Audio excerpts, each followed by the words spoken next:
Imaginemos la escena. Es de noche, muy tarde, entras en tu cuarto, cierras la puerta y suena ese pequeño clic de la cerradura. Y de forma automática, el cerebro asume que hay seguridad absoluta, ¿verdad? Claro, es como un interruptor mental. Exacto. Es una regla no escrita que todos aceptamos desde siempre. El mundo exterior, con todos sus ruidos, sus problemas y sobre todo sus peligros, se queda fuera. Totalmente. O sea, dentro, entre esas 4 paredes que conoces de memoria, no puede pasar nada malo. Pero a ver, pongámonos en situación. ¿Y si de repente el móvil vibra encima de la mesilla? Uf, un clásico. Sí, pero es un mensaje de alguien muy, muy cercano. El único problema aquí es que esa persona falleció hace 3 meses.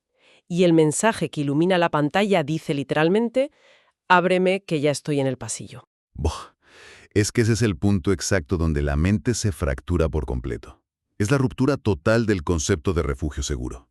¿Ya ves? Y, a ver, es súper importante establecer desde el minuto 1 de este análisis profundo que no vamos a tratar esta idea como un simple cuento de fantasmas típico para pasar el rato. No, no. Para nada. Lo que tenemos hoy sobre la mesa es una advertencia. Una disección clínica de cómo el dolor crudo, el luto de una persona, puede transformarse en una trampa física mortal.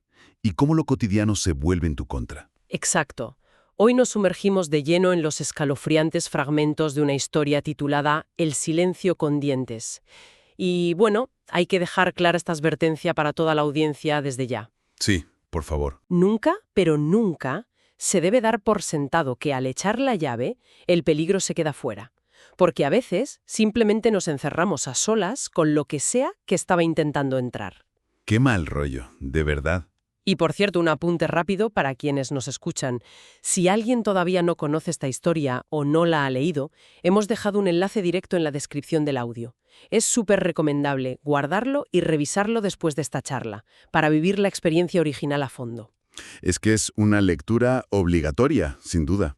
Pero bueno, para entender realmente esta advertencia, lo ideal no es seguir la cronología del relato paso a paso, sino examinar las fases de esta invasión, digamos, psicológica y física. Vale, me parece genial. ¿Por dónde empezamos entonces? Pues la primera fase es puramente la biología del miedo. Fíjate que el autor no lanza un monstruo desde las sombras en el primer párrafo para asustar. Ya, no es el típico susto barato. Exacto. Empieza saboteando los sentidos del protagonista de una forma muy sutil. Habla de un zumbido o un sonido eléctrico que no viene de la tele ni de la nevera, sino que viene de la almohada vacía que tiene al lado en la cama. Buah, la almohada vacía. Tela. Sí.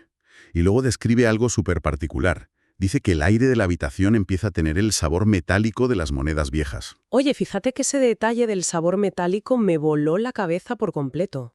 Porque es algo súper específico, ¿sabes? Totalmente. Quien haya tocado monedas antiguas, de estas de cobre o hierro, y luego sin querer se haya llevado la mano a la boca, conoce ese regusto a metal, que sabe casi a sangre. Sí, sí, sí. Pero a ver, ¿por qué pasa esto en una situación de terror extremo? O sea, no es solo un recurso poético que el autor ha puesto ahí porque queda bonito, ¿verdad? ¿Qué va? ¿Qué va? Va muchísimo más allá de la poesía. Es supervivencia biológica pura y dura. A ver, cuando el cerebro detecta una amenaza letal inminente, el sistema nervioso simpático toma el control de todo el cuerpo. Vale, el piloto automático de emergencia. Eso es. Inunda el torrente sanguíneo de adrenalina y cortisol y redirige toda la sangre del cuerpo hacia los músculos mayores, porque se está preparando para la clásica respuesta de luchar o salir corriendo. Claro, para sobrevivir. Exacto. Y esto hace que funciones corporales que no son vitales en ese milisegundo, como hacer la digestión o la salivación, se detengan de golpe. Por eso se te queda la boca seca cuando te dan un susto gigante. Justo. La boca se reseca al instante. Pero es que además, el pico brutal de presión arterial puede provocar que los vasos sanguíneos más diminutos de las encías revienten a un nivel microscópico, liberando trazas de sangre. Madre mía. Y los receptores gustativos de la lengua detectan ese hierro de la hemoglobina. O sea, el cuerpo está gritando que hay un peligro inminente mucho antes de que la parte racional del cerebro haya procesado absolutamente nada. O sea que el propio cuerpo del protagonista ya sabe que hay algo o alguien en la casa antes de que sus ojos lo puedan ver siquiera. Exactamente. El instinto va por delante. Buah, es flipante.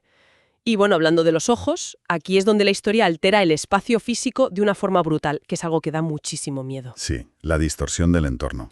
El protagonista se levanta, intenta encender la luz, con los dedos totalmente entumecidos, Mira hacia el pasillo de su casa, un pasillo normal, que toda la vida ha medido 3 o 4 metros, y de repente lo percibe como un túnel infinito. Una imagen angustiosa. Lo describe tal cual como una garganta oscura que espera a que dé el primer paso. Y dice que el sudor frío se le pega a la piel como una mortaja. Ya. La simple elección de la palabra mortaja te está contaminando el ambiente de muerte desde el principio. Sí, te pone en situación rápido.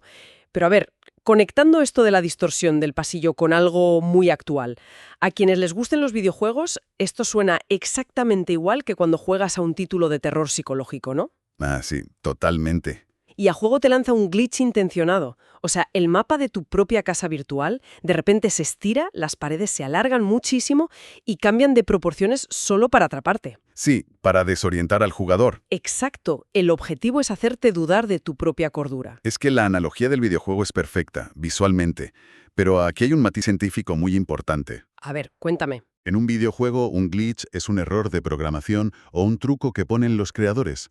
Pero en la vida real, esta alteración espacial de la que habla el relato es una característica evolutiva de nuestro cerebro cuando el sistema entra en pánico total. ¿En serio? ¿El cerebro te engaña así? Sí, sí. Piensa que el cerebro humano calcula las distancias usando puntos de referencia visuales, las sombras, el rebote del sonido. Pero cuando estás a oscuras, con una privación sensorial casi total y encima paralizado por el miedo puro, la amígdala toma el mando. La amígdala es la parte del cerebro que controla el terror, ¿no? Esa misma, y lo que hace es anular por completo la corteza prefrontal, que es nuestra parte lógica y racional. O sea que pierdes la capacidad de medir las cosas de forma objetiva. Exacto. Al no tener información visual clara, tu cerebro intenta llenar esos huecos negros de oscuridad proyectando el peor escenario posible. Genera una especie de visión de túnel provocada por el estrés y el cortisol. ¡Qué fuerte! Como el cuerpo está congelado y se siente incapaz de dar un paso, la mente percibe que el final del pasillo está a kilómetros de distancia. ¡Uf, qué agobio! ¿Ya? Pero ojo, y esta es la advertencia central de nuestra charla de hoy. El relato cruza la línea y va un paso más allá de la psicología pura. ¿A qué te refieres? A que nos insinúa, con detalles muy finos, que la casa no solo parece más grande en la cabeza del protagonista por el estrés. Nos dice que el espacio físico se está transformando de verdad para aislar a su víctima. Vale, ese concepto da un mal rollo increíble. Tu propio hogar convirtiéndose en, no sé, en el estómago de un depredador que te está digiriendo. Exacto, es la trampa perfecta. Y bueno, una vez que la percepción del espacio y la mente de la víctima están desestabilizadas, pasamos a la segunda fase de esta pesadilla, que es la invasión emocional y física. Porque claro, la amenaza invisible decide llamar a la puerta, Sí, decide anunciarse. literalmente. Empiezan a sonar 3 golpes secos y muy lentos en el vidrio del ventanal del salón. Tap, tap, tap. Y fíjate cómo funciona la mente humana aquí, que siempre intenta buscar una salida racional primero. Para no volverse loco, claro. Claro, lo primero que piensa el personaje es que son ramas de un árbol golpeadas por el viento de fuera. Sí, lo típico que sale en las películas. Pero es que aquí el autor te arranca esa esperanza de cuajo en una sola frase. Es magistral. Dice explícitamente que no son ramas, porque las ramas no tienen ritmo. Pero lo que realmente pone los pelos de punta no es el ritmo en sí mismo. No es el sonido físico. Es que esos 3 golpes pausados forman el código secreto exacto que esta pareja usaba siempre para decirse, oye, ábreme la puerta que me he olvidado las llaves. Y aquí es justo donde el duelo, la tristeza por la pérdida, se convierte en un arma letal en tu contra. ¡Buah! Total. Porque ya no es un ruido genérico de una casa vieja, no es un crujido de la madera. Es un sonido que apela directamente a la memoria emocional de esta persona. Está diseñado a medida. Exacto, es un ataque personalizado, diseñado específicamente para hackear las defensas mentales de este protagonista en concreto. Madre mía. Y justo después de los golpes en el cristal, el relato describe un cambio físico real. Habla de un cambio de presión atmosférica en todo el salón. ¿Como cuando va a estallar una tormenta? Peor. Dice que es como si un vacío enorme en el exterior estuviera succionando todo el oxígeno de la habitación por las rendijas, erizando el vello de los brazos al instante. Y es ahí cuando el ambiente cambia por completo y la realidad se rompe.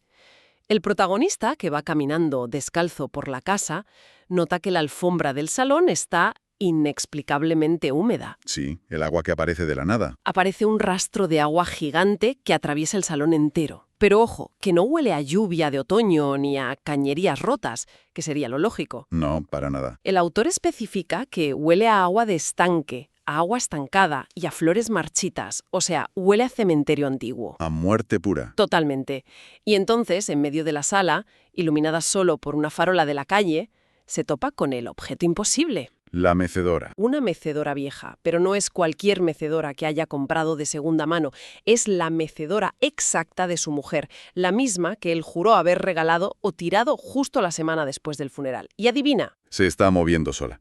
se balancea sola, con ese ruido arrastrado, ese crunch, crack. Uf. Es que el crujido de la madera en el texto es la confirmación material de la pesadilla. La amenaza ya no está solo en la cabeza del protagonista, ahora tiene un peso físico, ocupa espacio en el salón. Vale, pero aquí es donde tengo que hacer de abogado del diablo un momento. A ver, dispara. Voy a lanzar una duda muy directa, tanto para ti como para toda la audiencia que nos está escuchando, porque estoy segura de que mucha gente está pensando exactamente lo mismo que yo. Seguro. Dime. A ver, seamos puramente lógicos por un segundo. Si tú estás en tu casa, notas que baja la presión del aire de golpe, tu salón de repente huele a agua putrefacta y a flores de difunto, y ves que la mecedora de una persona que acaba de fallecer se está meciendo sola en la oscuridad, La situación pinta fatal, sí. es que la reacción primaria animal e instintiva de cualquier ser humano es salir corriendo de inmediato por la puerta sin mirar atrás. O sea, es pura supervivencia. Ya, visto desde fuera parece lo más lógico. Claro, ¿por qué narices el protagonista se queda clavado en el sitio, totalmente congelado, e incluso susurra el nombre de Elena en la oscuridad como si fuera una especie de ruego roto? O sea, desde fuera parece un suicidio voluntario en toda regla. Y te entiendo perfectamente. Es una reacción que, leída fríamente, parece absurda. Pero si lo analizamos desde el punto de vista de la psicología clínica y la neurociencia del trauma, tiene absolutamente todo el sentido del mundo. ¿En serio? Quedarse quieto tiene sentido. Sí, y este es precisamente el núcleo oscuro de nuestra exploración de hoy. Todo el mundo conoce las dos respuestas básicas al miedo extremo, que son luchar o huir. Lo que comentábamos antes de la adrenalina. Exacto. Pero existe una respuesta adicional muchísimo más destructiva en estos contextos, que es la parálisis por sumisión emocional. Parálisis por sumisión, eso suena fortísimo. Lo es.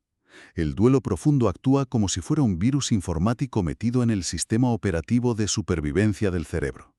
Fíjate bien, el instinto más primitivo, la parte reptiliana del cerebro, está gritando a todo pulmón que hay que huir porque hay un depredador en la sala. Claro, te dice, corre por tu vida, pero el cerebro emocional, que está completamente devastado por la pérdida reciente, plantea una duda envenenada en esa fracción de segundo.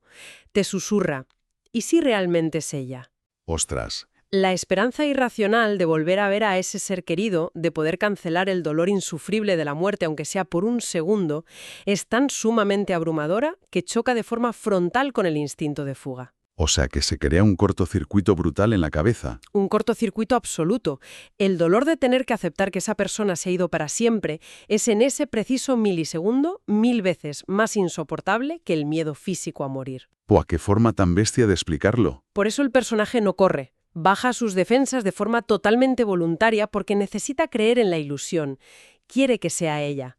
Y ese es el momento exacto en el que la trampa se cierra sobre él sin remedio. Es el amor convertido en cebo, literalmente. Tal cual. Y si lo llevamos a algo súper cotidiano de la vida real moderna, es exactamente el mismo impulso irracional que lleva a mucha gente a mantener activas las cuentas de redes sociales de personas que han fallecido. Uf, total. O a no borrar nunca un chat antiguo de WhatsApp y pasarse las madrugadas releyendo los mensajes. Necesitamos anclarnos a ese eco, cueste el dolor psicológico que cueste. Fíjate que esa comparación que acabas de hacer con los chats antiguos es brutal. Te aferras a un fantasma digital a pesar de saber que te está destrozando por dentro. Simplemente porque prefieres ese dolor a sentir el vacío total. Exacto. Es la misma mecánica emocional. Pero claro, el problema gravísimo en esta historia es que la negación tiene un límite. Y el fantasma aquí no se queda solo en una pantalla digital o en un recuerdo triste. No, da un paso físico hacia adelante. Exacto. El relato nos cuenta que el protagonista, que sigue paralizado frente al ventanal inmenso, intentando buscar una explicación lógica, se queda mirando su propio reflejo borroso en el cristal. Y de repente... La proximidad del terror. Sí, Justo sobre su hombro izquierdo, en el reflejo, se empieza a formar un rastro de vaho sobre el cristal de la ventana. Buah. Alguien o algo acaba de exhalar aire directamente detrás de él. A escasos centímetros de la piel de su cuello. ¡Qué angustia! Y el texto vuelve a ser súper específico y macabro. Dice que ese aliento frío le golpea la nuca y huele a tierra profunda. O sea, se acabó la distancia de seguridad por completo. Se esfugó. Ya no es una mecedora haciendo ruido en la otra punta de la habitación. La presencia invisible le está respirando físicamente encima. Y para terminar de demoler cualquier excusa psicológica que el protagonista pudiera estar fabricando en su cabeza, cae la prueba definitiva. Sí, la prueba irrefutable de que eso viene directamente del cementerio. Y no es algo abstracto o un ruido raro. Es un objeto cotidiano, muy pequeño, pero absolutamente letal para la cordura. El anillo. Un anillo de plata. Rueda lentamente por el suelo de parqué y se detiene, con precisión milimétrica, justo entre los pies del protagonista. Buah. Y cuando se agacha y lo toca, está completamente helado. Tiene la temperatura exacta de la escarcha. Es el anillo que él mismo le puso en el dedo a su esposa antes de que los sepultureros cerraran la tapa del ataúd. Ostras, es que ese detalle te deja sin respiración. Porque ese anillo rompe la última barrera posible de la negación. Ya no puede decir que es su dolor jugándole una mala pasada. Es la profanación física del luto. Es la propia tumba devolviendo los objetos a la superficie. Y es justo en ese instante cuando la burbuja de la negación estalla en pedazos y el instinto de supervivencia, por fin, consigue arrancar el motor. Ya era hora. El protagonista reacciona, sale del trance y corre desesperadamente hacia la puerta principal de la casa. Su única salida. Exacto. El único objetivo en su cabeza es cruzar ese umbral y salir a la calle donde haya farolas, ruido y gente. Pero por supuesto llega demasiado tarde. La trampa ya ha saltado. Y esto marca el inicio de la tercera fase de la pesadilla, lo que yo llamo la corrupción del santuario moderno. Las manos le resbalan por completo en el pomo de seguridad de la puerta principal. Intenta girarlo con todas sus fuerzas, pero está recubierto de una sustancia densa, fría y pegajosa. Barro. El autor lo describe tal cual como barro líquido. Forcejea, empuja la madera, tira hacia él con todo su peso corporal, pero es completamente inútil. Y hay una cita exacta que pone los pelos de punta. ¿Cuál? Dice, es como si la casa misma hubiera decidido sellarse conmigo dentro. O sea, el exterior se ha fusionado con el interior. La casa ya no le protege de los monstruos, la casa le retiene junto a ellos. Es que fíjate en la carga simbólica tan bestia que tiene el detalle del barro húmedo untado en el pomo de la puerta. A ver, desarrolla eso. Vivimos en espacios urbanos supercerrados, asépticos, limpios. Hacemos todo lo posible por mantener la naturaleza salvaje, la suciedad y especialmente la descomposición totalmente fuera de nuestras cajas de hormigón. Claro, es nuestro refugio limpio y seguro. Pues que haya barro de cementerio untado en el pomo de metal de seguridad de un apartamento moderno en pleno centro es la invasión definitiva. Te rompe todos los esquemas. Demuestra que no existen muros lo bastante gruesos en el mundo ni puertas lo bastante blindadas para dejar fuera ciertas cosas.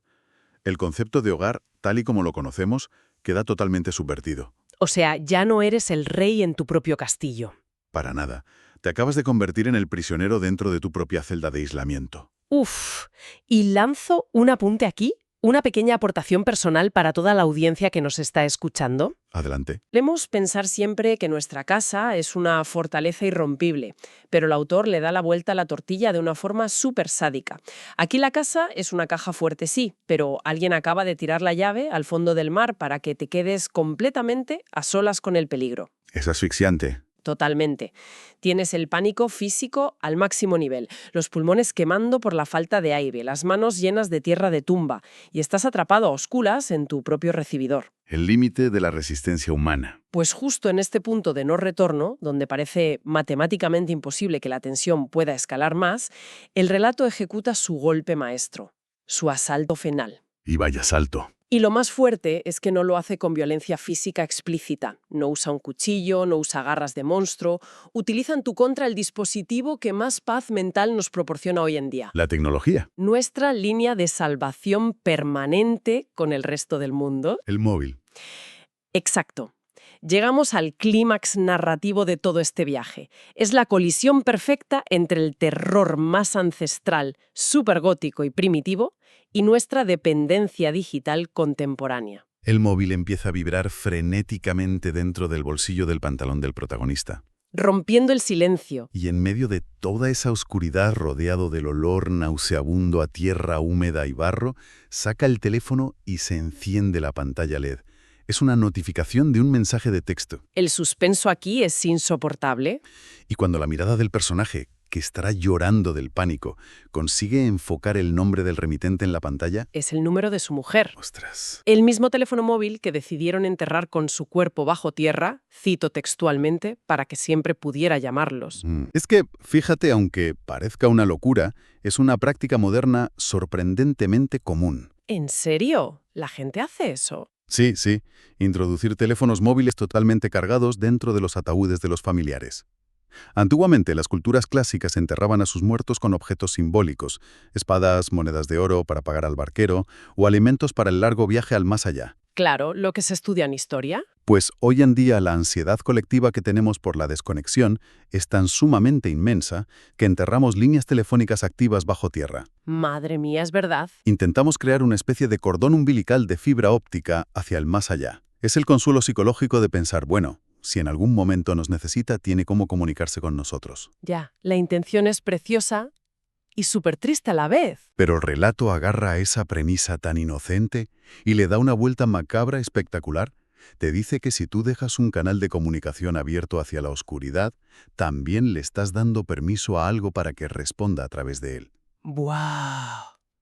Y vaya si responde, porque el mensaje que le llega a través de esa pantalla, iluminando su cara en el pasillo a oscuras, es la frase que condensa todo el terror absoluto y la locura de esta historia. Léela, por favor. El protagonista desliza el dedo por la pantalla manchada de barro, desbloquea el teléfono con las manos temblando de forma incontrolable, abre el mensaje de texto y lee una sola línea. Silencio absoluto. ¿Por qué no me dejas pasar? Si ya estoy en el pasillo. Es que la contundencia de esa frase es demoledora, te aplasta. Si ya estoy en el pasillo. De verdad que te quita todo el aire de los pulmones. Quien lea esto de madrugada, solo en su cuarto, va a tener que encender todas las luces de la casa del tirón. ¿Seguro? Y lo magistral de esta última secuencia, a nivel puramente literario y psicológico, es cómo el autor domina el tempo y la anticipación de la audiencia. A ver, explícame eso del tiempo. Piensa en el miedo al susto repentino, al típico jumpscare de las películas de terror comerciales, donde un monstruo grita de golpe frente a la cámara. Sí, te dan un microinfarto y ya está. Exacto, es un susto barato. Te provoca un pico brutal de adrenalina en el momento y luego desaparece tan rápido como ha venido. Pero aquí ocurre exactamente lo contrario. El terror a fuego lento. El terror más absoluto y verdadero nace de la certeza de que tu desenlace trágico es inevitable. Y sobre todo, de que va a ser muy, muy lento. Es verdad, porque después de leer ese maldito mensaje, el texto dice que el pasillo, que antes le parecía infinito, de repente parece encogerse físicamente, La trampa se cierra. cerrando el espacio sobre el protagonista y atrapándolo. Y la puerta del fondo, la de la habitación principal donde todo empezó, Empieza a abrirse. se abre, pero lo hace usando las palabras del autor con una lentitud quirúrgica, milímetro a milímetro. Uf, la agonía de la espera. No hay portazos fuertes, no hay ruidos estridentes, solo la oscuridad espesa de la casa esperando pacientemente. Y desde esa oscuridad absoluta del cuarto se escucha una voz. Esa voz. Una voz que ya no tiene cuerdas vocales, susurrando muy despacio el nombre del protagonista. Una voz sin cuerdas vocales.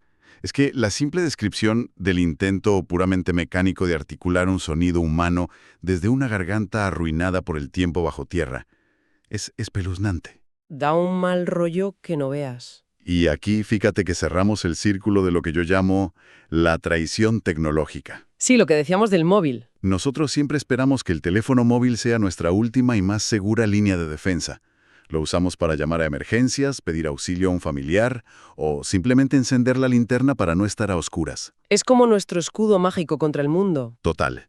Pues en vez de eso, el teléfono ilumina el rostro aterrorizado del protagonista, única y exclusivamente para entregarle su propia sentencia de muerte en forma de texto. Ya ves. Se convierte en un puente directo, sin peajes, entre el agujero de la tumba y el salón de su propia casa.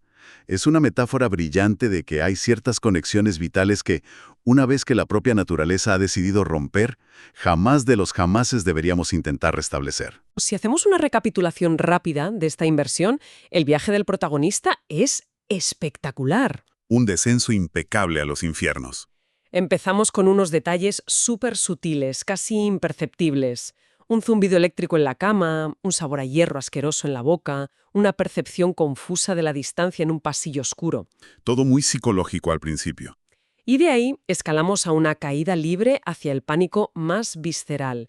Una mecedora moviéndose sola en la sombra, barro de cementerios sellando la única ruta de escape posible y la culminación macabra de un mensaje de texto enviado desde 2 metros bajo tierra. Es un mecanismo de relojería narrativa perfecto.